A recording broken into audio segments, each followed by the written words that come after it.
سلام سلام كبرات تخطلتي شي نتورك هم لمد مس حاوسيراك سلطان كم مقا برها مايل ود مايل مسأكم لهم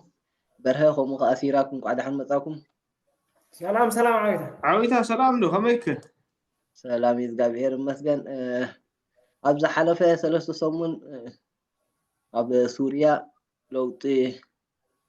أقات يملو مسو تتحيزو خاني أبز إرتراب في الأبز دقة كم حدناتنا قداي حزناينا كاتعلو نزارب والله أنينا نسومون بزح تخطاتيركم كنتون تقوليهم مجمرتا لوتي ባህርያዊ ይኮነን ጀመር ወድ ማይል ድሓርቲ ኣሂዝያ ዘለኹ ርእስቲ ኣብ ኤርትራ እንደልዮ ለውጢስ ከም ናይ ሱርያ ዲኸውን ዘለዎ ትብል እያ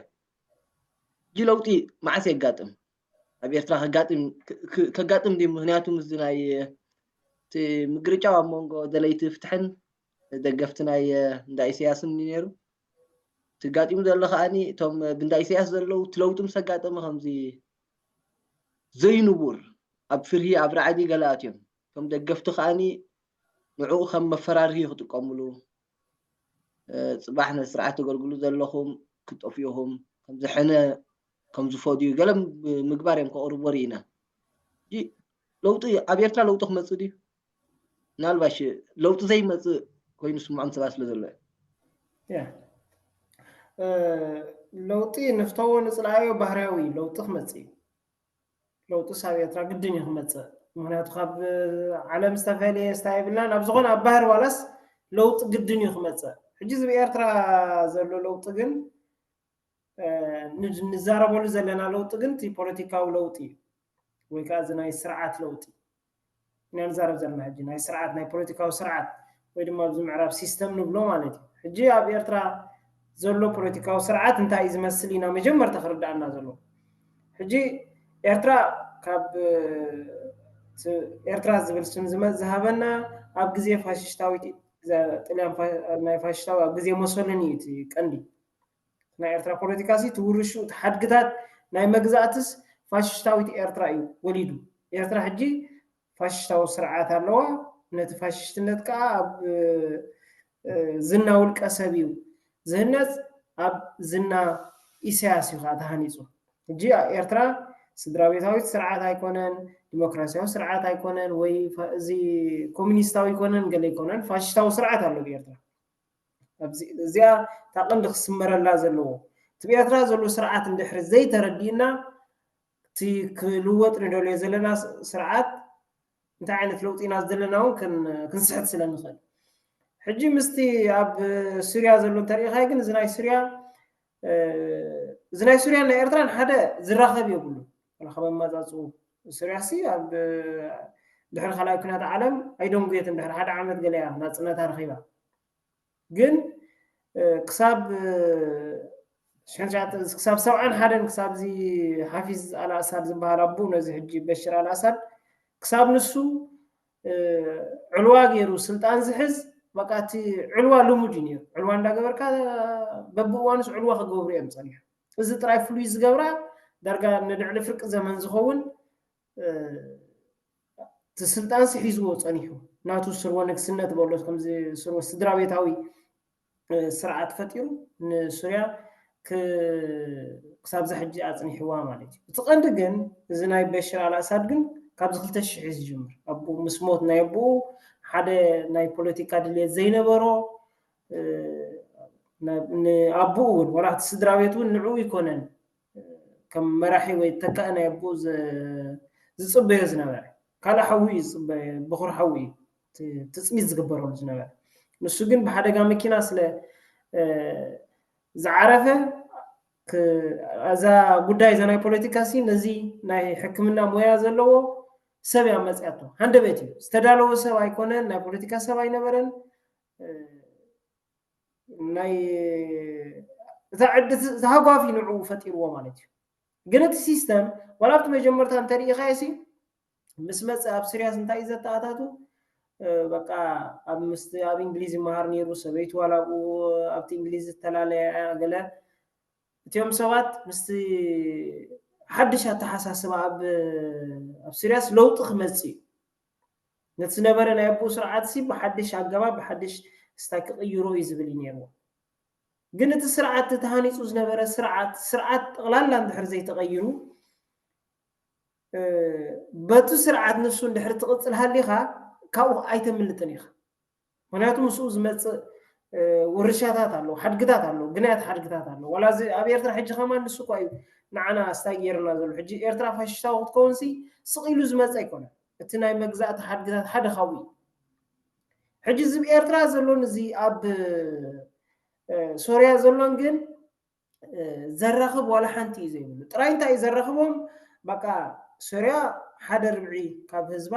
እንደ ህዝቢ ኤርትራ ዝኾን 6 ሚሊዮን ዝኾን ህዝቢ ስደተኛ ጌራቶ አውሽት ዓዲ ከባቢ 7 ሚሊዮን ዝኾን ህዝቢ ተማዛቢሉ ኣብ ኤርትራ ከዓ ቁጽሩ ዘይተፈልጠ ብንጹር ቁጽሩ ክንድዝ ክንብሎ ዘይንኽእል ስደተኛ እዩ ካብ ዝናይ ሶርያ ብፐርሰንቴጅ ምስ ብዝሕ ህዝቢ ኣወዳዲርካ ሓደ ሲሶ ወይ ሓደ ርብዒ ዝኸውን ናይቲ ብዝሕ ህዝቢ ኣብ ስደት ከም ዘሎ ብሩህ እዩ ቁጽሩ ዋላ ብልክ ኣይንፍለጦ ምክንያቱ አውሽቲ ብዝሕ ህዝቢ ኤርትራስ ብልክ ዝነግረካስ የለን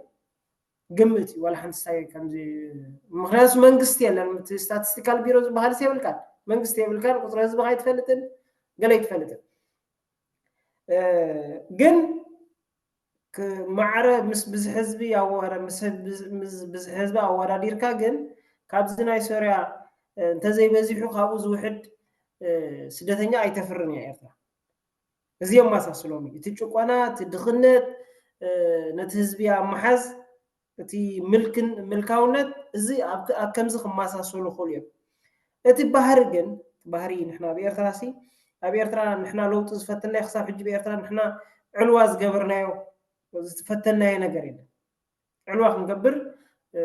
ዝፈተናዮ የለን ብፍላይ ንሕና ዞም ሓረስቶሲ ዕልዋ ክንገብር ኣይፈተና ቶም ዕልዋ ክገብሩ ዝደልዩ ሓድሽ እዚኦም ናይ እስላም ፈቲኖም ነይሮም ሶንቃ ተጸፊዖም ከይዶም ሕጂ ኤርትራ ከዓ ብዕልዋ ብገለ ናይ ዕልዋ ተመክሮ የብልና ንሕና ولا زخلتش حدن زيوم أبوتات أبزا إيرترا ناي ديمقراطية وسرعات كله لو وي بزاته بزررب شجرنا كفتح له بوليتيكاو شجرنا سي ناب حدا قرعي بوليتيكاوي منقص خلونا لو زبولس بزرباي بربع علوا قال ايفوتنون ايقبرون حتى ابو سوريا قال معات علوا ينيرو دحارت يوم سدرا بيتات كازي دليوم الله ودا بيتات ويطرنا بيتات كنبلوم لخينا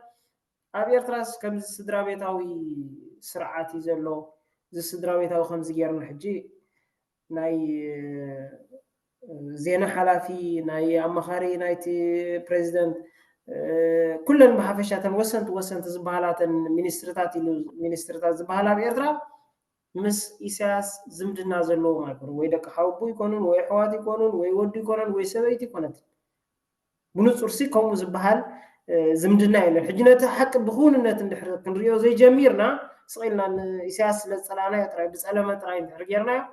ንባዕልና ኢና ክንህሰ ማለት እዩ ሕጅት በኤርትራ ዘለንቲ ኣብ ሶርያ ዘለሲ ክልቲኡ ፈፂንካ ዘይራኸብ ሕጂ እዚ ኣብ ሶርያ ዘሎ ለውጢ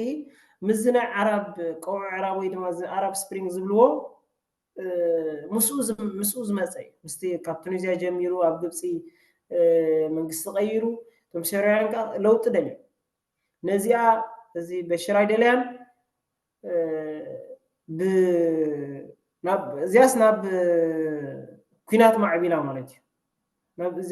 ናብ ኩናት ምስ ማዕበለት تبشر كاب وشت عقمو كواقع عقم سلازي نبرو ناي روسيا ناي إيران ندقف رخيبو نزع 10 عامات و10 قل عامات كتصنح كيلو بسلطان بناي روسيا بناي إيران ندقف زين روسيا إيران كا بزين معراباوين إسرائيل كاب غندو إيران تماغو زلو ناي تايم زبحالو تيوم ناي إيران بوكلنا تواقع لهم حزب الله اليوم ولا قال زبحال بوجلات كاسل استرخمو بشر تنا بشر سرعات كوردقس قدنيا حجي سرعاتات ወይ ከም ዚኦም ጮቆንቲ ወይ ፋሽስታውያን ወይ ከም ዚኦም ንህዝቢ ስታይ ዝገብሩ ስርዓታት ሲወድቁ ሕጂ ሙዳቅ ኣይኮነን ሕጂቲ ሽግር ዝኾነ ሕብረተሰብ ሲ ኣብ ሱዳን ከወዲቑ ኣብ ብዙሓት ሃገራት ሲወዲቑ እዮም ቶም መለኽቲ ሕጂ እዚኦም መለኽቲ ምውዳቆም ኣይኮነን ናቶም ምውዳቕ ኣይኮነን ዘጸግም ዘሎ ድሕሪ ምውዳቆም ናብ ኩናት ሕድሕድ እንድሕር ተኣቱ ኮይንካ እንታይ ትጥቕሙ ሕጂ ተመክሮታት ኢና ክንርኢ ዘለና ሕጂ ብዚ ንሕናት እንደልዮ ዘለና ለውጢ እንታይ ክመስል ዘሎ ናብ ዝብል እንተተዛረብና ይኸሓሽ ግን ከምዚ ናይ ሶርያ ግን በቢ ንኣብነት ኣብ ሲርያስ ክንደይ ኣሎ እዚኦም ናይ ኩርድ እዚኦም ሲርያን ዲሞክራቲክ ፎርስ ዝበሃሉ ሲርያን ኣርሚ ገለ ዝበሃሉ ኣለዉ እቲኦም ኣይስስ ኣለዉ ብዙሓት ውዳቤታት እዮም ዘለዉ እዞም ሕጂ ስልጣን ተቆፃፂሮም ዘለዉ ኣለዉ እዚኦም ቱርክ ዝድግፎም ሕጂ እስራኤል ንባዕላ እቲ ጎላን ሃይ ዝበሃል ክፋል ናይ ሶርያ ተቆፃፂራቶ ኣላ እቲ ናይ ምክልኻል ናይ ዓቕሚ ናይ ሶርያ ሕጂ የለን እስራኤል ሃሪማቶ እያ ምክንያቱ ኣብ ኢድ ኣይሲስ ከይወድቕ ዶ ገለ ናይ ኣሜሪካ ሰራዊት ኣብሎ ሕጂ እቲኣ ሲርያ ከም ሃገር ኣላ ክትብላ ለውጢ መፅኡ ክትብል ኣይትኽእልን ኢኻ ድሓርቲ ለውጢ ከዓ እንታይ መሲልካ ለውጢ ሲርያውያን ተለዊጦም ክንብል ተኮይናስ መንግስቲ ክህነፅ ኣሎ ህዝቢ ሲርያስ ማይ ፅሩይ ማይ ክሰቲ ዝደሊ ኤሌክትሪክ ክህልዎ ይደሊ ስሉጥ መጓዓዝያ ክህልዎ ይደሊ ትምህርቲ ክህልዎ ደቁ ትምህርቲ በፂሖም ክኣትዉ ይደሊ ብዘይ ሽበራን ብዘይ ራዕድን ከዓ ገዝኡ ኣብ ቤቱ ክነብር ይደሊ እዚ ክገብር ዝኽእል መንግስቲ የብሉን ሕጂ እዚ ሕጂ ኣብ ስልጣን ክመፅእ ዝኽሽንዎ ዘለዉ መንግስቲ ኸ መንግስቲ ጉጅለ ኸ መንግስቲ ክሃንፀሎ ምኽእል ድዩ ቀሲልካ ዝረአዩ ሕጂ ምስ ናይ ኤርትራ ጉዳይ ግን ዘመሳሰል የብሉን እዚ ጉዳይ እዚ ሓደ እዚኦም ሶርያውያን መፅኦሞ ዘለዉ ለውጢ እዚ ለውጢ ንክመፅእ ነዊሕ ዓመታት ተቃሊሶም እዮም ኣብ ውሽጢ ዓዶም ኮይኖም እዮም ከዓ ተቃሊሶም ሕማቕ ንበሎ ገለ ንበሎ ኣብ ውሽጢ ዓዶም ኮይኖም እዮም ክቃለሱ ፀኒሖም ተወዲቦም እዮም ሕጂ ነናቶም ውዳቤታት ናይ ክርስቲያን ውዳቤታት ኣለዉ ናይ ኩርዲስታን ብዙሓት ውዳቤታት ናይ እሽቲ ውዳቤታት እውን ኣለዉ እዮም ሕጂ ምዝን ኣብ ኤርትራ ከምኡ ዓይነት ኣቃውማ ኣወዳድባ ኣለና ዲ ኣብ ኤርትራ ሓደ ዝተወደበ ሓይሊ የለን ትኽኢልና ክንዛረብ ተኮይና ዝኾነ ዝተወደበ ሓይሊ የለን ዋላ ብፖለቲካ ዝተወደበ ከመን የለን ገሊኦም ወዳድባ ናይ ኤርትራ ወዳድባ ናይ ኤርትራ ኣብ ምንታይ እዩ ዘሎ መሲልካ ኣብ እዚ ኣኽራርነት እዩ ዘሎ ኣብ ኣኽራርነት ከዓ ፖለቲካ ዝበሃል የለን ገለ የለን ሕጂ ድሓን ናብቲ ዝቕፅል ክንብላ ኢና ክምለሰከ ወድማይል ሲራ ኮ ናባ ክመፅእ መጀመርታ ኣብዛ ናይ ወድማይል ዝኾነ ክትምላእ ተሊካ ኣባ ክትምል እሞ ምስኣታ ሓይዝካ እዛ ናይ ስርዓት ለውጢ ሱርበተኻዊ ለውጢ ፅገናዊ ለውጢ ያ ለውጢ ብተደጋጋሚ ምስርዓት ተሓይዛት መፅያ እጂ ሓንቲ ሃገር ናይ ስርዓት ለውጢ ገይራ እያ ክትብላ ተኮይንካሲ እንታይ እቲ ፕሬዚደንት ዲ ክሃድም ዘለዎ ተቐዳማይ ሚኒስተር ዲ ክቕተል ዘለዎ እንታይ ምስ ኣጋጠመ እዩ ናይ ስርዓት ለውጢ ነዚ መንስያ ቁርባባ መብርህ ክትበል ፅቡቅ እዩ ሕጂ እንታይ ይመስለካ ሕጂ ናይ ስርዓት ለውጢ ናይ መንግስቲ ለውጢ ከምዚ ተፈላለየ ነገር እዩ ሕጂ እንታይ ፅገናዊ ለውጢ ዝብሉ ኣለዉ ሕጂ እዞም ፅገናዊ ለውጢ ዝብሉ ኣብ ፖለቲካ ናይ ኤርትራ እንተተረዲእናዮም ሕጂ ደለይቲ ፍትሒ ኢና ምሽብሉ ካዲ ዝበዝሑ ደለይቲ ፍትሒ ኢና እዮም ዝብሉ ሕጂ ፍትሒ ጥራይ ደሊ እንተሊኻስ እታ ናይ ፍትሒ ትካል ጥራይ እዮም ደልዩ ዘለዉ ብዛዕባ ሕክምና ብዛዕባ ትምህርቲ ብዛዕባ ቁጠባ ናይቲ ዓዲ እንታይ ክኾን ኣለዎ እቲ ሰራዊት ናይቲ ዓዲ እንታይ ክኾን ኣብቲ ሃገር ዓይነት መንግስቲ ኩሉ እቲ ፋሽስታዊ ስርዓት ከም ዘለዎ እዮም ዝደልዩ እዚኦም ፍትሒ ዝደልዩ ሰባት ሕጂ ፍትሒስ ሓደ ኣካል ሓደ ትካል ካብቲ መንግስቲ እንተሃሊቃስ ሓደ ትካል ፍትሒ ባዕሉስ መንግስቲ ይኮነን ረዲኻኒ ሕጂ እዞም ሰባት እዚኣቶም ንሳ እዮም ዝደልዩ ሕጂ እዚኦም ፅገና እዮም ዝደልዩ ፅገናዊ ለውጢ እዚኦም ሕጂ እንታይ እዮም ክርድኦም ዘለናስ ገሊኦም ብውልቅን ኢሳያስ መሳርሕቱ ዝነበሩ እዮም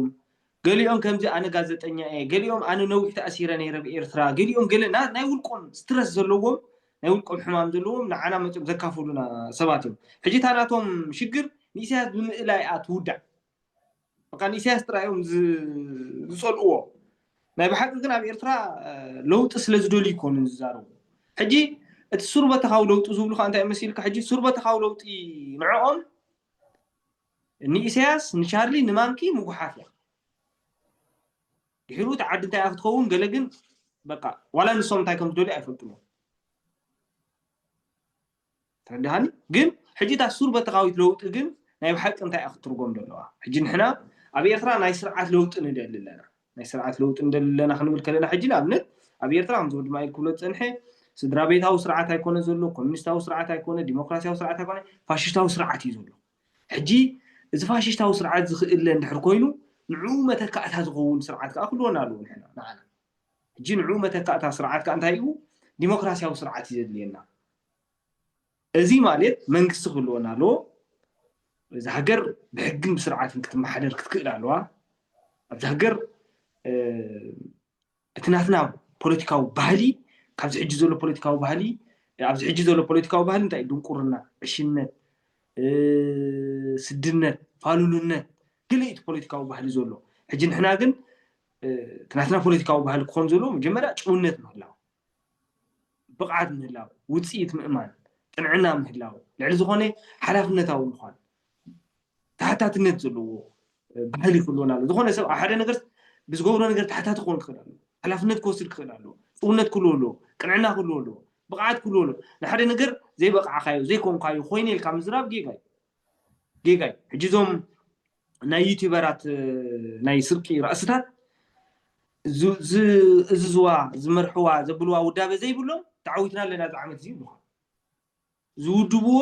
ዝመርሕዎ ገለ ነገር ዘይብሎም ቃልሲ ክጉምጉሙ ይመፁ ሰባት ሕጂ እዞም ሰባት እዚኦም ንናይ መን ውዳበ ንመን መሪሖም ኣበይ ወዲቦም ስለ ዝመርሖም ዝጉምጉሙ እቲኦም ከ ንመን መሪሖም ንመን ወዲቦም ስለ ዘቃለሱ እዮም ተዓዊትና ኢሎም ይዛረቡ ሕጂ እዚ እቲ ጭውነት ዘይምህላው ቅንዕና ዘይምህላው ካብቲ ቃልሲ እንታይ ይመስለካስ ነቲ ቃልሲ ምንጫእታዊ ኢኻ እንድሕር ኮይኑ እቲ ንስኻ ትረኽቦ ገንዘብ እዩ ዘገድሰካ እንታይ ገድሰካ ናይ ዓወትን ናይ ሲራክን ዓንገረር ምባል ኣብዚ ስደት ምእራቦምስ እንታይ ይገድሰካ እንድሕር ገንዘብ ትገብር ኣለካ ኮንካ ሓደ ሰብ $10,000 ኣብ ወርሒ ዝእቱ እንድሕር ኮይኑ እንታይ ይግድሶ እዚ ቃልሲ ኢሉ ኢሳያስ ብናይ እግዚኣብሄር ከማን ክመውት እዩ ሽዑ ድዒሩ እቲ ሃገር ዋላ እሳተ ጎመራ ገምጥላ እዮም ዝብሉካ ኣይግድሶምን እዩ ብዛዕባ ናብቲ ሃገር ክምለሱ እውን ድሌት የብሎም ተረዲኻን ሕጂ እዚ ኣሎ ሕጂ ንሕና ግን ንደሊ ዘለና ናይ ስርዓት ለውጢ ኣብ ኤርትራ ኢና ንደሊ ዘለና ንኢሳያስ ጥራሕ ክንኣል ኣይኮናን ዘለና ኢሳያስ ተኮይኑ ብዝጋብሄር ክእል እዩ ዘድክም የብልና ንዓና ናይ ስርዓት ለውጢ ንብል ተሊና ግን እዚኣ ማለት ሕጊ እንዳባና ሃገራዊ ስርዓትን ሃገራዊ ሕግን ናይዚ ሃገር ክኸውን ኣለዎ ሕጊ እንዳባና ሃገራዊ ስርዓት ሃገራዊ ሕጊ ናይዚ ሃገር ክኾን ኣለዎ መሬትና ናይ ዓድታት እዩ መሬትና በቃ ካብ ቀደም ዓድታት ክኾኑ ኣለዎን እዚ መሬት መንግስቲ ዝበሃል ክተርፍ ኣለዎ ረዲኻን ናይዚ ሃገር ክብርታት እቲ ክርስቲያናዊ ኦሪታዊ ስርዓት ክብርታት ክኾን ኣለዎ ናይዚ ሃገር ሃገራዊ ሕጊ ኣይምን ናይዚ ሃገር ሃገራዊ ቋንቋ ትግርኛ ክኾን ኣለዎ ውድድር ገለ ዝበሃል ነገር የለን ሕጂ ኣብዚ ሃገር ከዓ በቃ ከምቲ ኩሉ ዓለም ዝሰርሕ ፖለቲካ ኣብ ዓድና እውን ክሰርሕ ኣለዎ በቃ ኣብዚ ሃገር ብዙሓን ኣለና ውሑዳን ኣለዉ እቶም ውሑዳን ኣብቲ ናይ ብዙሓን ድልየት ኣትዮም ምስኡ ተሰማሚዖም መሰሎም ተኸቢሩሎም ይኸዱ ከምቲ ናይ ኩሉ ዓለም ፖለቲካ ከዓ እዚ ዓድና ዘሎ ፖለቲካ ናይ ደለይቲ ፍትሒ ናይ ደገፍቲ ኣይኮነን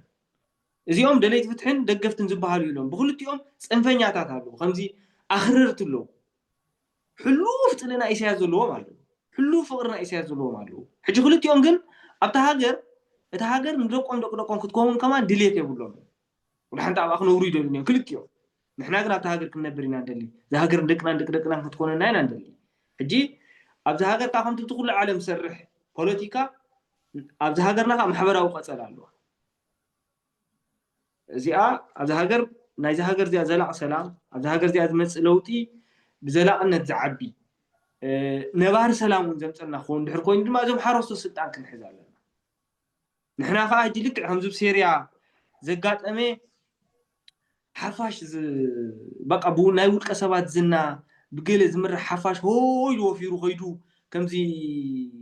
ውሕጅ ናበይ ምዃኑ ዘይፈልጥ ጉንዲ ተሰኪሙ ይኸይድ ዝበሃል ሆይሉ ኸይዱ ዘምፅኦ ለውጢ ዘይኮና ንደሊ በቃ ናይ ፖለቲካ ሰባት ተኻቲዖም ተላዚቦም ዘምፅኦ ለውጢ ኢና ንደሊ እንታይ እንደሊ መሲልካ ዓዊታ ንሕና ኣብ 17 ክፍለ ዘመን ይመስለኒ ኣብ ዓዲ እንግሊዝ ኣብቲ ፓርላማ ናይ ዓዲ እንግሊዝ ዝመፀ ለውጢ ነይሩ ሕጂ ኣብቲ ፓርላማ ናይ ዓዲ እንግሊዝ ዝመፀ ለውጢ እዩ ነዚ ሕጂ ምዕራባዊ ዓለም ወይ እዚ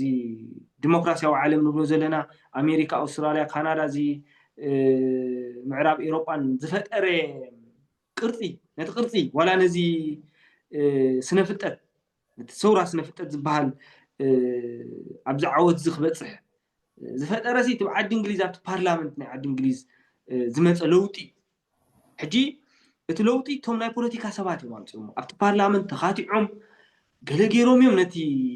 نتلوط انتيهم أسس لزوم تقع حجي بقى بزيد من فساس أب زن نا أوروبا حجراتنا بأمريكا بزيد من فساس يسبت عند السجاجر الساينس والتكنولوجي بقى صوم يفوتوا نحنا كمان كل عقوبنا أول من مثل صوم سوق عقوب لهم نما أكلام برا أفريقيا وين أجريكا دنيا حجي أتي أبتي تبهلي تناتهم بوليتيكا وبهلي تناتهم بوليتيكا وانت كالات تناتهم بوليتيكا وسنة مقباريو نعنا تايز قبرنا نعنا نبز عدخ المتس زجدنا حجي خمد عينة ايو ناي عدنا لو تخون له حجي أبزي سيريان تاينا نرزلنا نتي دقفت نورون نتي كساي نيرون داولس يخط خطوة يمزلو خم تمن عداقة جزي لوت يكون أمودات عم نتا يمتطوكو نحنا خم دي عين لوت دي نحنا متزلنا حجي كم زني عاد إنجليز لوتي أزوم جي 15 أبوتاتنا فتينهم نيرو لكن تشين حاجة ندحر ناس تي قطع نبرة تا لوت تدلنا نبرة أبتا بايتو يعني تا بايتو بقى بيتروس دي درو عدي كلهم تا بايتو زدليوان نيرهم تا لوتي حجي إساس نزي أصل استرد أنت يجيروا خبتا بايتو تيو نبتحفاش أمتيو نبتحفاش متبتع حفاش كهول كام خاديس فلت هويلو ددحر إساس كيدو مخلي أنت يو كل زي حفاش بسمعيت يزي حسب أبتاش عسعات صبغت سمعيت نيرا هو زي أمس مسويانو خوينو حليفهم هيبو منا ني أمريكا سي أي يوم قال من قال يلوم تاجرهم حفاش كأميون إساس تقبلوه إذا أنا نبرة زلنا نبرة وليدة تا كنتا حجي نحنا خابز تاريخ زغن مهار لنا خابز تاريخ زيسي كن مهار لنا حفاش عمنا يقول قصبات زنا جفلاي زنا إرترا بوليتيكا انترنت زنبرجين حمد حجي درجة جبهة طب جبهة زي فيليه كلهم بقى زي أشبرت كريستيان كم زي أيسيس ناي كريستيان أبزي تفليهم قابزهم ناي ما كلام يبرع أشبرت سي أبزي قابزهم ناي جبهة إرترا نيرهم جبهة جيب بتزلوا مرحبا تقولون لا يزوسن بتزلوا مرحب ودابز بالي لين ديسيبلينز بالي ولا من تجي بتزلوا على عدم الاتخاقات الخدي زي حتى سبيل حجي زوم من أي برجين حمود خارايم بت جيرمان زلوا لا يوسن بت بأفريقيا زلوا سدرابيت منتهم بينهم برجين حمود خوينهم دلا يوسنوا جزء خوينهم ساي سبيل حجي زوم خابتهم ناي جبهة تفوليو مسكال الله ما كسر مسكال يقول رايح حفروني حجي زوم أيسيس كريستيان خاطبه أيسيس كريستيان مالتي نزوغوانه كله بعين متايم زريقه بعين سلي بعين عليه بقى رأيهم شرقهم نايجبها أتحساسبهم نايجبها كل نقرهم نايجبها بزعبات هذا قالوا سلازلو عادي بزعبات هذا قالوا سوزلو طلعي زخون أفلو طيب لهم تردهاني تنبهو يولعو كم جبها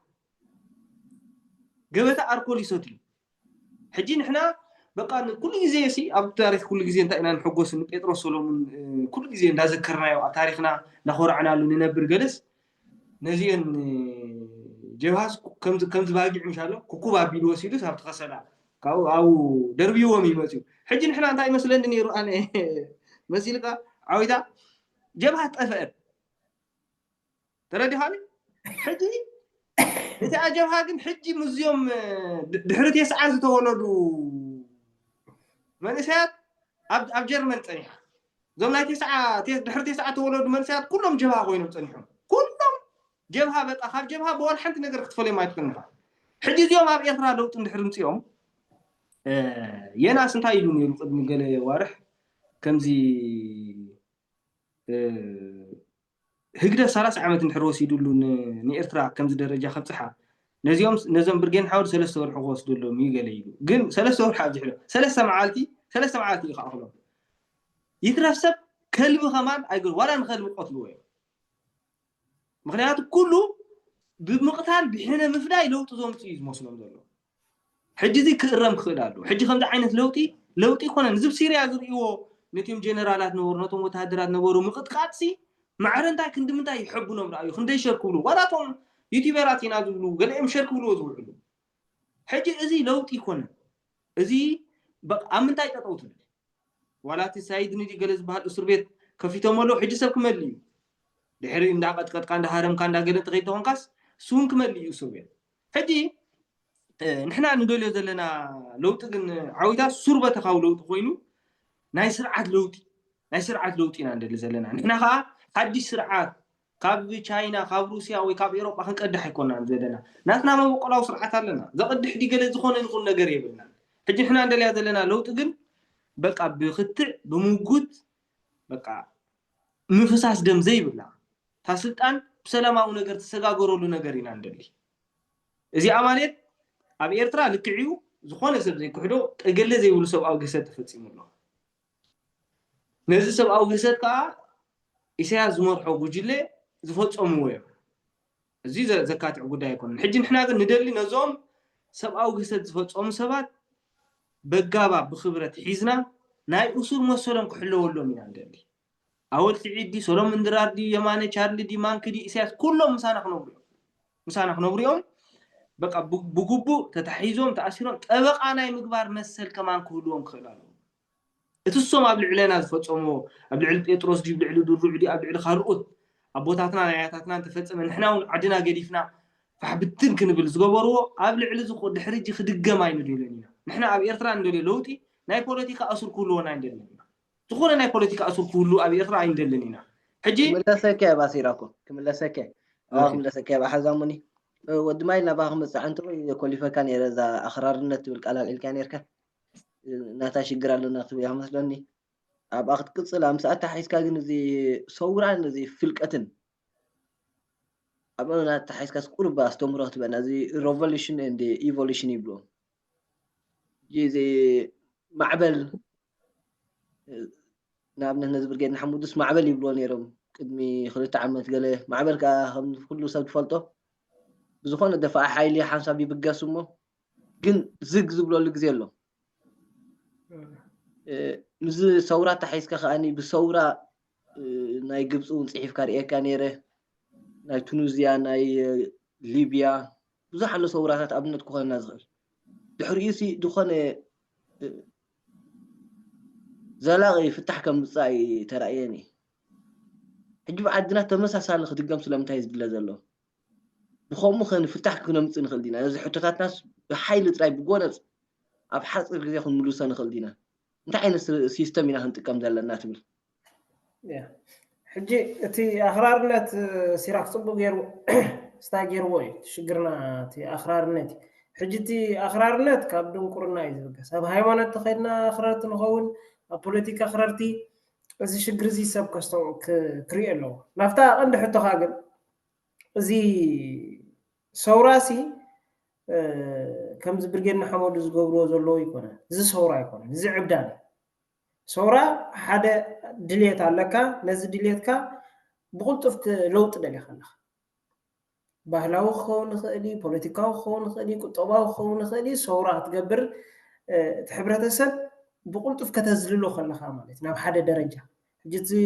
ከተስግሮሉ ዝፈተንጋ አጋባብ ምናልባት ብጎነጽ ክኾን خالي ብኩናት ክኾን خالي ብዙሕ መንገዲ ክትጥቀም ትኽእል ይኸነቲ ሰውራነት ደልዮ ዘላ ከተምጽ ሓደሽ አጋባባት ማለት ሕጂ እዚ ኢንዱስትሪያል ሰውራ ንብልምሽ ሕጂ ናይ ሓድሽቲ አጋባባት ናይ ትካላት አሰራርሓት አጋባባት ይኸትእቱ ዘለኻ ፍርያት ይኸትእቱ ዘለኻ ዘይተለምደ ፍርያት ዘይተለምደ ነቲ ህዝቢ እዚ ሓድሽ አጋባብ ምስኡ ዝመጽእ ሓድሽ ባህሊ ሓድሽ ሙዚቃ دي ابغلدي ብዙሕ ነገር ይኻቲ ሰውራስ ዓሚቕ ነገር ሕጂ እዚ ብርገና ሐሙድ ሰውራ ይኮነን ዝገብር ሕጂ ሰውራ ዕላማ ኣለዎ ገለለዎ ዕላማ ኣለዎ ንዑ ከተዕውቶ ኸ ቅልጡፍ ብቅልጡፍ ትደልዮ ነገር እቲ ናይ ፍልቀት ግን ቀሲሉ ሕብረተሰብ ብባህሪ ዝኾነ ነገር ብባህሪ እንዳተቀየረ ይኸይድ እንዳተቀየረስ ኸይድ እንዳተቀየረ ወላ ንሕናሲ كنولد كلنا الحج زلنا بحجي بحر عامة بحر خلط عامة نمسلو نبلوس استفليه مسرح اللوتي تبفلقات زمص كاطعي حج مزناتنا خنكيد جن زناتنا حج نزاربولو زلنا جن سيراك امتي واني رزانا انجليز تا تحبن ويدما قرعيت لو تبهال زانا عدي انجليزي ኣብ ዓለም ምክንያቱ እታ ናይ ዓዲ እንግሊዝ ታዲያ ምፅያ መሲልካ እዚ ቀዋማዊ ንግስነት ነቲ ንግስነት ሲ እቶም ነጋውስ ቅድሚ ትሽዑ ግዜ ስታዮም ነይሮም ኩሉ ስልጣን ሳብ ኢዶም እዮም ነይሮም ከምዚ መለኽቲኦም ነይሮም ኩሉ ፖለቲካዊ ስልጣን ኣብ ኢዶም እዮም ጨቢጦም እዮም ነይሮም ድሓር ግን ስልጣኖም ደረት ሃልይዎ ከምዚ ሕጂ ዘላ ኣብ ኩለን ሃገራት ከማን ዋላ ብሽወደን ካልኦት እውን ዘሎ ማለት እዩ ስርዓት ንሱ ንሕና ግን ጥራይ ኣብኡ ይኮነ ዋላ ብዚ ደቡብ ኣፍሪካስ ንዓና እያ ትመስል ሕጂ ኣስመራ ናይ ኣፓርታይድ ከተማ እያ ምክንያቱ እዚ ሰሜን ናይ ኣስመራን እዚ ደቡብ ናይ ኣስመራን ሲ ባቃቲ ኣዝማሪኖ ዝብልዎ ዝበዚ ሰሜን ዘሎ እቲ ወደ ኣስመራ ማለት እዩ በቶም ናይ ጥልያን ግን ሕጂ ዞም ኣዝማሪኖታት ዞም ሰረቕቲ ስታይ ዝገብርዎ እቲ ወደ ኣስመራ እንተልካ ሕጂ ንሓደ ኣዝማሪኖ ትፀርፎ ዘለካ ኮይኑ ዝስምዖ ዘሎ ማለት እዩ ተጋማጢሉ ዘሎ ሕጂ ኣብዚ ደቡብ ኣፍሪካስ ኩናት ኣይተኻየደን ነቲ ናይ ኣፓርታይድ ስርዓት ከኣልይዎ እዚ ማንዴላ ዝበሃል ሰብኣይ 27 ዓመት ተኣሲሩ እቲ ህዝቢ ለውጢ ከም ዝደሎ ተረዲቱ ዝነበረ መንግስቲ ምዚ ናይ ምስዮም ለውጢ ዝደልዩ ዘለዉ ሓይልታት ን3-4 ዓመት እዩ ዘተካይዱ ብዘይ ዝኾነ ደብ ምንጣብ ከዓ ስልጣን ኣብቲ 94 ምርጫ ገይሩ 96 ቃዋማ ጽሒፉ እቲ ስልጣን ብሰላማዊ መንገዲ ተሰጋጊሩ ብዘይ ዝኾነ ደም ምንጣብ ሕጂ ንሕና ኣብ ዓድና እንደልዮ ዘለና ከዓ እቲ ፖለቲካሲ ኩሉ ኣካል ሕብረተሰብ ኩሉ ቀፀላ ዋላ ዞም ፋሽስታውያን ኣብቲ ፖለቲካስ ክሳተፉ ኣለዎም ክዛረቡ ኣለዎም ክሳተፉ ክኽእሉ ኣለዎም እቲ ለውጢ እንድሕር ቁርዒ ክኸውን ኮይኑ ቁርዒ ለውጢ ኢና እንደሊ ዘለና እንዲና ንብል ዘለና ሕጂ ስለምንታይ እዮም ዞም እንግሊዛውያን ነዚ ናቶም ለውጢ ናይ 17 ክፍለ ዘመን ዝነበረ ለውጢ ሲ ዝሕብን ወይ ቁርዒ ለውጢ ኢሎም ስለምንታይ ነዚ ለውጢ እዚ ደም ኣይከፈሉሉ ነዚ ለውጢ ኣባ ክሓተካ ዋላ ሲራኩን ኣልዒልዋ ነይሩ እዚኣ ስልጣን ብሰላማዊ መንገዲ ክሰጋገር ኣለዎ ትብሎም ክልቲኦም እዚ ኣብ ዓድና ዘሎ ጉጅለ ስልጣን ብሰላማዊ መንገዲ ከሰጋግር ተኽእሎ ኣለዎ ድዩ ሳብከ ናብ ጎነ ትደላ እታ ሰላማዊ እንታይ ዳ መሲልካ ሰላማዊ ክንብል ከለና ሲ ተወዲብካ ሓይልካ መሰርኣኻየ እዩ ሰላማዊ ነገር ዘምፅእ እዚኦም ኣብ ደቡብ ኣፍሪካ ድዩ ዋላ ኣብዚ ናይ ስታይኮቶም ንግስነት ስልጣን እኮ ብቐሊል ኣይትህብን ኢኻ ተወዲብካ ሓይሊ ዝንዝን ሓይሊ ፈጢርና ኣለና ሕጂ ንእስያስ በዚ ዘለናዮ ኣቃውማ እንታይ ክንብሎ ንኽእል እንታይ ክበሃል ከኣል በዚ ናይ ደንበ ተቃውሞሲ እንታይ እዩ ድሌትኩም እንታይ ዝተወደበ ሓይሊ ኣለካ ትውደብ ምሽ ነቲ ትደልዮ ዘለካ ክትኣልዮ ደሊኻ ዘለካ ነገርሲ ሕቶካ ተነፅረሉ እንተዘይደልዩ ናብ ዝኸፍአ ነገር ኢና ክንከይድ ክእለ ምዃንስ ክፈልጥ ክኽእል ኣሎ ኣብ ሓደጋ ምህላውስ ክፈልጥ ክኽእል ኣሎ እዚ ሕጂ ግን ከምኡ ይኮንና ንርኢ ዘለና እዚኦም ሕጂ እዚኦም ኣብዚ ዩቲብ መመፂኦም ከመኒ ቆንጣ ስጋ ዝብሎም ዝነበረ ሰባት መፂኦም ገሊኦም መንግስቲ ዘይኮን ዝኾነ ውዳበ ዘይብሎም መንግስቲ ኮይና ኢና ደጊም ዝብልሎ ገሊኦም قوان كتصحفيه ገለ ዝብልሎ ማዓት ህውታታት ይመጽ ሕጂ ንሕና ክንገብሮ ዘለና ግን ክንውደብ ክንክእል ኣለና መምዝ መስለና ኣብ ቀጸላና ተወዲብና ሓይል ንፍጠር ሓይል ምስ ፈጠርና ግድን ኢሳያስ ኣይኮነን ካልእ ክሰምዑና እዮም ካልኦት ሓይልታት ክሰምዑና እዮም ምስማዕ ጥራይ ዘይኮነ ሲት እንደልዩ ዘለና ለውጢ ብሰላም ክመጽ እንድሕር ዘይተወዲብና ግን እንድሕር ዘይተወዲብና እንታይ መሲልካ እንድሕር ዘይተወዲብና ኢና ናብዚ ግናይ ዝኾነ ዘይቁርዒ ናብ ኩናት ሕድሕድ ናብ ሽግርና ንወደብ ዓቕሚ ንፍጠር ምውዳብ ማለት በቃ ንኽትመውት ኢልካ ምውዳብ ኣይኮነን ንኽንነብር ኢልና ንኽንነብር ኢልና እንተ ተወዲብና ገንዘብና ክንውድብ ኢና ፍልጠትና ክንውድብ ኢና ዓቕሚ ሰብና ክንውድብ ኢና እዚ ሕጂ ዝኸይ ዘሎ እንታይ መሲልካ ኣነ ክመውደል እየ ኣነ ዋጋ ከፊለ ኣለየ ዋጋ ክንዲ ዝኸፈልካ ክፈል እንታይ ፋይዳ ኣምፂኻልና እዩ እቲ ነገር ክዕቀን ዘሎ እንታይ ፋይዳ እዩ ዘሎ تتخدين كذا اللي خدان كاب كروزيد إحنا كان تقينو بخندي واقع جزء كذا قداسي كله تزهبك تغني وكعك أنزله حجين إحنا عندنا يزولنا بزاير ترى قرعي لوتي قرعي بوليتيكا ولوتي عندنا زلنا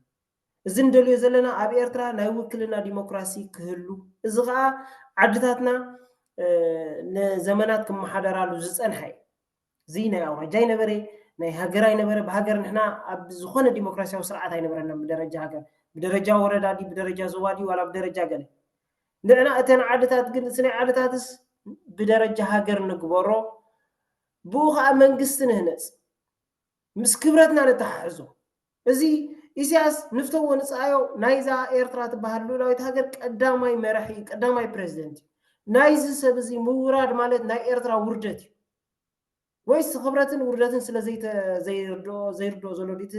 ህዝቢ ሽግር ዝኸውን ዘሎ ሕጂ ትኽኸውን ዘለዎ ሲ ብዛዕባ በዚ ናይዚኦም ኣብ ስልጣን ዘለው ውልቀ ሰባት ብናቶም ፅልኢ እንድሕር ንዕቅኖ ሃሊና እዚ ዝጌጋ እዩ ንሕና ክንዕቅኖ ዘለና ዝመፅእ ለውጥስ ብንዓና ነዞም ዘለና ንዝመፁ ወለደናን ብዝጥዕም መንገዲ ብቁርዒ መንገድስ ስልጣን ክሰጋገር ኣለዎ እዚ ናይ ሕጂ ምስጋር ስልጣን ከዓ ንዘለዓለም ንሕና ስልጣን ከነሰጋግር ከለናስ ደም ከም ዘይንኸፍል ኣብዘን ምዕራባውያን ሃገራት ኮፍ ኢልና ዘለና ኮ በቃ ክንደይ መንግስታት ተቀይሮም ንሕና ናብራና ዋላ ሓንቲ ኣይፅሉም بتمرت تقيد صراحة تقيد لتشلك ما يلك قللك جزء خاص ما زمان قستمتع أقدر أسيكون النعخ نحن أصحاب زعد ناس كم أين عند الزلنا إذا أخذكم دخينا أبزي قدامي تناي مستقر من قستي حجينا خنتك زلنا كم سوريا كم سودان كم ليبيا عند حرفتكم كينا زعدي إزي تازين يدلي هاجر إزي تحسر تهاجر بخمسة عين زي جمرت كا قليل يكون الناتو بسلاتات يزولو حجي بزخنت متنكا غير ولا تما بالسلطان حزنا لنا زبلو ولا زي قال سالخو زبل حجي طنقاقه يداي ولا بعل درع زبلو ازنبرو زي بعل بطرس زبلو ازنبرو زي كل زرب حدش ነገር የለ ثانك يو ملسك سيراكو افتا انت تبلن صليح حق እንዳባ اغراو انقا مريتنا بعد مملاس اذا خጋጥም ኮለይቲ መሰረታዊ ለውጥ ድባል ወይ ናይ ስርዓት ለውጥ ድባል ብለን እንታይ ያገዳስነቱ እዚ ወይ ስለምንታይ ንሕና በዚኦም በዚ ሕግ እንዳባ ሃገራዊ ቋንቋ መሬት ናብ ዓዲ ገለን ኢልናስ ካብዞም ካልኦት ደለይቲ ፍትሒና ዝብሉ ንፍለሲ እንታይ ያገዳስነተን ተልዕለን ፅራሕካ ሕጂ ንሕና ካብዞም ደለይቲ ፍትሒ ንፍለ ነገር ከምዚ ሓደ ንሕና በቲ ዘለና ሕቶ እዩ ንሕና ሕቶ እዩ ዘለና ኣብዚ ሃገር ሕቶ ኣለና ኣብዚ ሃገር መንግስቲ የብልናን መንግስቲ ክልወና እንደለና ሕጂ መሬትና መሰረታዊ ቀዳማይ ሕወቶና መሬትና እዩ ካልኣይ ሕጊ እንዳባና እዩ ሳልሳይ መንነትና እዩ ቁጠባና ፀጥታና እዩ እዚ ኣብ ዝኾነ ግዜ ኣብ ድርድር ዚኣቱ ሕቶና እዩ እዚ እንድሕር ተመሊሱልና ኣብዚ ሃገር ክንዓውቶ ንደሊ ነገር ድማ ሓደ ዕላማ ኣለና ንስኻ መንግስቲ ምህናፅ እዩ ሕጂ ምዚኦም ደለይቲ ፍትሒ ርክብ የብልና ንሕና ኣብዚ ሃገር ዝመፅእ ለውጢ ብመፅዓድል ደቅና ኢና ንዕቅኖ እዚኦም ሰባት እዚኣቶም ኣብዚ ሃገር ከምፅዎ ዝደልዩ ለውጢ ሕነ ብምፍዳይ እዮም ሕጂ እንተሪኢኻዮ ኣብዚ ናይ ሲርያ ዝበሃል እስር ቤታት ገለ ምስ ረኣዩ ሕጂ ዝኾነ ረኣዩ ዝኾነ ተኣሲረ ነይረ ዝብል ድዩ ገለ ዝብል መፈራርሒ ዝጥቀመሉ ነቲ ናይ ኣብ ሲርያ ዝሪኦ ዘሎ ናይ እስር ቤት ሕጂ ኣብ ኤርትራ እስር ቤት ከም ዘሎ ዘይፈልጥ ሰብ የለን ምክንያቱ ሰባት 20 ዓመት ካብ ዕድሞም 15 ዓመት ካብ ዕድሞም ተኣሲሮም ስድራ ቤቶም ኣበይ ከም ዘለዉ ዘይፈልጡ ገለስ መዓት እዮም ሕጂ ንኣብነት ኣነስ ኣኮይ ሓዋን ደይ ማለት እዩ ካብ 2009 እስካብ 2013 4 ዓመት 5 ዓመት ተኣሲሩ ብዘይ ዝኾነ ይኹን ገበን ድሓር ካብ እስር ቤት ወፅዩ ጥዕና ይረኽብን ዓሪፉ ማለት እዩ ሕጂ ኣነ ኣብ ኤርትራ ሰብ ብዘይ ዝኾነ ይኹን ገበን ከም ዝእሰር ይፈልጥ እየ ሕጂ ተኣሲረ ነሩ ኢሉ ንዓይ ኣብ ኤርትራ ዘሎ እስር ቤት ከዘንትወላ ኣይክእልን ዝኾነ ሰብ በቃ ኣብ ዝኾነ ነፃ ቤት ፍርዲ ዘይብሉ ዓዲ ኣብ ሓደ ዝኾነ መንግስታዊ ትካላት ዘይብሉ ዓዲ ሓደ ፋሽስታዊ ስርዓት ዘለዎ ዓድስ እስር ቤት ምስቲ ፋሽስታዊ ስርዓት ማለት እንታይ ድያ መስለካ ከምዚ እግዚኣብሄር ስለምንታይ ኢና ገሃነም እሳት ዝድርብየና ንብል ምሽቶ ናይ እግዚኣብሄር ትእዛዝ ስለ ዘይፈፅምና እዩ ሕጂ ኣብ ኤርትራ ከዓ ናይ ፋሽስታዊ ስርዓት ትእዛዝ ዘይፈፂምካስ ትእሰርካ እምበርታ ኢና ደለኻ እዚኣ እታ ከንቲባ ቆልቋል ዘምፃኣኒ ዓረብ ምስላ ኣለ እንታይ ትበሃል እቲ ዝመተ ተጋጊ بتقرني المرحوم قطان المرحوم قطان حجي زي هذا المرحوم قطان تباسي تاب قبركم ناقص ياس قريبكم يا تملس زلوات حتى وانت هتقولكم قادرات حجي بزل حدا صقاي محرري قال زبحال بقى تاذو اسر بيتات كيت عصوس انا مسكرنتي يقارص نيغر انت هتقبرها امنا افادي امبات كالا ناوسدو كادركم هروها كله انت هتقبرها تماهيركا نعنا رازي اسرنا ስለዚህ ቀረብና የማያሰሩና ስቲል ሲያስሳ ሕጂ ናብኡ ዝያዳ ንዝቆረቡ ሰባት ዝብድል ናብኡ እንተዘይ ቀሪብካ ሳይብድለካ ሕጂ እቲ ጌጋስ ነቲ ስርዓት ተረዲኡ ሓደ ነቲ ስርዓት ስለዘይ ተረድኡ እንተኮይኖም ከምኡ ዝብሉና ዘለው ኦኬ እንድሕር ነቲ ስርዓት ስለዝተረድኡስ ንሶም ለባማት ኮይኖም ኤሊት ናትና ባቃል ይቃናትና ኮይኖም ይዛረቡ እንተልዮም ግን ተጋግዩማ መሰረቱ ከም ይኮነን ሕጂ ኣብ ኤርትራ ዘሎ ፋሽስታዊ ስርዓት እዩ ناتو تأزاز انت زي فتنكاس كتأثر خازكات عقوداي خا ابي يتراخ اسر بيت الحجي بخمو بتزلو ناي سيريا اسر بيت همتيخا نزيوم دغفتيوم ناي سرعه زول كان كتفرار حيد لي كان بقى زيم دغفت زبحالو سي مرغط يوانا صيروم አሉ نسخا نزيوم كتصعروم يزلك اخصعروم دحركم كادما كمزا ودما يكبلا صنحس تودب حيلي نعوم من كامن زخيل حيلن عقمن كله كالو خلاي العز خونه ፖለቲካው ስነ ምግባር ናትካስ ካቱናቶም ተፈለየ ኾኑ ጉቦ ካቱናቶም ሕጂ ኣብዝለን ቀነስ ገብርዎ ዘለው ራእዮም ወድት ካቦ ቱሪ ይገብራሉ በኤሮፓ ኖ ናምናይ ወድት ካቦ ከይት ኾዱ ኢሎም ውሳኔ ይሕልፉ ምን የምዚኦም ንሰብ ዝውስኑሉ ናበይ ኣነ ናበይ ከይዳነ ሳበይ ዘሎ የምዚኦም ናይ ዝውስኑሉ ምን የም ተዓቕሚ ዘለዎም ክውስኑልካ ናብሮም ከም ሓድሩ ዘይክእሉ ንደቆም ጉባኤ ፀባ ክገፁ ዘይክእሉ ሲ ንመን እዮም ናብዚ ከይድ ዝብሉ ሕጂ እዝን ወድት ካቦ ዘምፅኦ ዘሎ ሰብ ኣይኮነን ነዞም ሰባት እዚኣቶም ድሕሪ ኣብ ሽግር ወዲቆም እንተልዮም ኮይኖም እዝን ወድት ካቦ ዘምፅኦ ዘሎ ሰብ ኣይኮነ ኣብ ሽግር ወዲቆም ከንቲባ ቆልቋልን ኣልካፖንን እዮም ኣብ ሽግር ወዲቆም ንዕኦም ዘይዛረቡ ኩሎም ሕጂ ረኣዮም ነቲ ዝግብኦ ሰብ ኣይኮኑን ዝዛረቡ ኣወል ስዒድ ብዛዕባ ገለ ናይ ሃይማኖት ነገር ተዛሪቡ ንኣወል ስዒድ ዘምህረት ዮሃንስ ኢሳያስ ኣፈወርቂ ዝለኣኽዎ እዩ ዝገብር ردها حجي اتن حناسي نعقنوس بتزلوهم سنه مغبار كابتي اندارغفت زلو سنه مغبار استفري اندحر زي بالك خوينو انتي لوطي خاختم صابير تخنصبيكا ጫት كبل حز حضر انستي لوط خنصالنا بدينا خنصبل حنا زي ازياتهم لكم لوط ختم صبي ኤርትራ ردهاني حجي اذا مسرتو ጌጋይ حجي زيوم مسانا زراخب يبلو زراخب يبلو بقى ابي ኤርትራ እንታይ ይደልዩ ابي ኤርትራ ከማን ክነብሩ ይደልዩ ابي ኤርትራ ክነብሩ ይደልዩ ኣብ እስራኤል ክነብሩ ይደልዩ ኣብ ካናዳ ኣብ ሽወደን ኣብ ዝኾነ ዓለም ውን ክነብሩ ይደልዩ ሕጂ እዚኦም ኣብ ኤርትራ ለውጥ ዘይኮኑ ዝደልዩ ዘለው በቃ ኣብ ሰውራ ከም ዝፈልጥ ነይረ ኣኩሉ ግዛይ ዝበሃል ኣውራጃ ኣሎ ገለ ዝበሃል ኣሎ እንዳበሉ ናቶም ስትረስ የካፍልዎም ነቲ ስትረስ ናቶም ተሰኪሞም ካ እንታይ ይጎ ናይቶም ሰባት ስትረስ ኣልዒሎም ካ ይኸዱ ሕጂ እዚኦም ኣብ ኤርትራ ምሳና ምስኦም ዘለና ፍልሊ ንጹር نحن أب أخلخ سيراكو نايكلت استخبكا اتحادنت كياتي عبد دقد اللوتي تقاومي ذبل سرعة أبي إسرائيل الله غير دليسي أب حد تدمزني رستلو تمقال تفه يبلو ما نحن خابون فلي مبالنا خمزي نعنق فهم زلنا هو نسمعك أبي حج سلامتاينا بحبار كينا دخون لو تخنا متزين فتن هو حجي انتاينا نزلنا وسيك عاويتا نحن حدا نكون دحر كوين حدا مقراس يدلينا حدا مخان مسمن مودات يبلون ولا مس سياسون حدا إنا نكون زلنا حدا مخان تقول حدا مخان اب حدا سي كلته ثلاثه زبال يلنا حدا ردي هاني حجي نحن حدا نكون يكوننا نقالس زلنا نحن استفلالي الرأيان تفلالي ديديتن كلنا نقالس زلنا حجي نحن نقول زلنا قال عبد هاجر سي محبراو علم نقبر عبد هاجر قاع كلنا حدا نكون زي كون زل الناس وعلم سجبرنا حدا أو نايت حدا كرعمي زول ومبر حدا يكون نكون زل لنا حجين حري نامنت أبي أرترا كنا مالو بلينا لو حدا يكون مسانا الناس كل شوف القوم دينا زم سبعة يوم أبز هاجر أبز مريزي زي قاتهم 7 يوم كبرت يجوبهم زم ساعاتهم جن مسانا وعل قرم بتزلوا محبراو بتزلوا قبروا محبراو علم مسرت رعيمهم مسانات سمامعهم تعيموهم ينو تردهن حدا نكون يناقن እንታይ ኢና ክንገብሮ ብቁፅሪ ሓደ ይኮናን ብባህሊ ሓደ ይኮናን ብታሪክ ሓደ ይኮናን ብድሌት ሓደ ብብዙሕ ነገር ሓደ ይኮናን ከመይ ላይ ሓደ ክንከውን ኣይንኽእልና ስለዚ እቲ ዘምፅዎ ናይ እዚኦም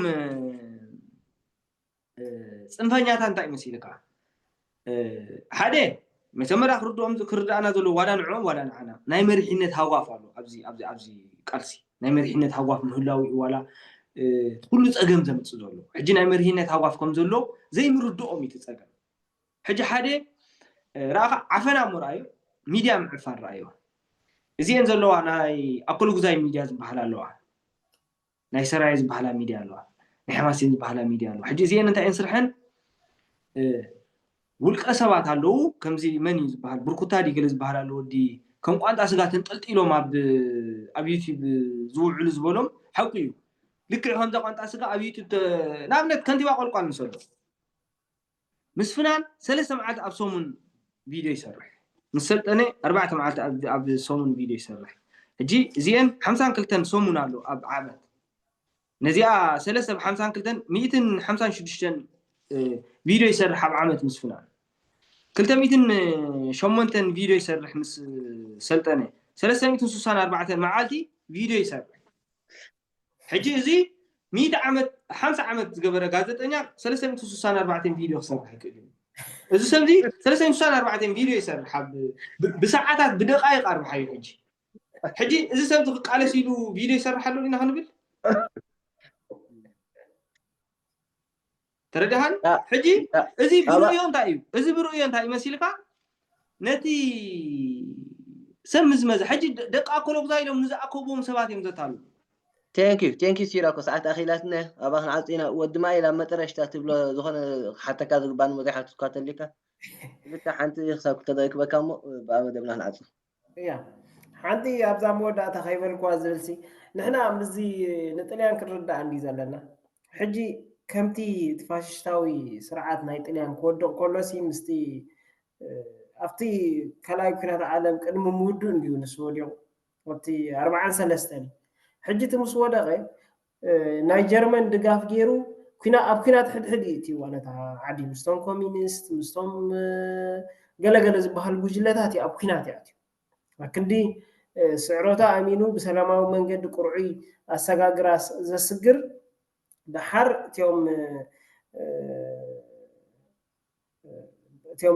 በዓል ኣሜሪካ ወይ እዞም ናይ እንግሊዝ ሰራዊት ምስ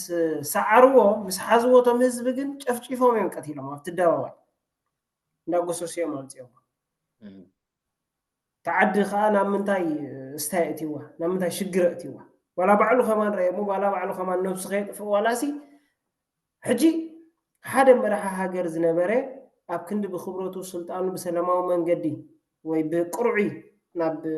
ብዘይደም ክንዘሰጋግሮ ኣብ ከምዚ ዓይነት ውርደት ወዲቑ ሕጂ ኤርትራ ከምዚ ዓይነት ውርደት ክሪኣ ዝደሊ ሰብ እንተሃልዩ ኣዝዩ ሕሱር ሰብ ኣብ ጀርመን ከዓ ንርአዮ ጀርመን ሕጂ እቲ ናይ ናዚ ስርዓት ምውዳቑ ወዲቑ እዩ እቶም ህዝቢ ግን ኣብ ኩናት ሕድሕድ ኣይኮኑን ኣትዮም እቶም ህዝቢ እንታይ እዮም ገብሩ ፈቲኖም እዚ ዝወረዶም እዚ ናይ ናዚ ዘምፅኣሎም ሽግር ዘምፅኣሎም ኣደራዕ ተረዲኦም ተወዲቦም ተፀሚሞም እቲ ናይ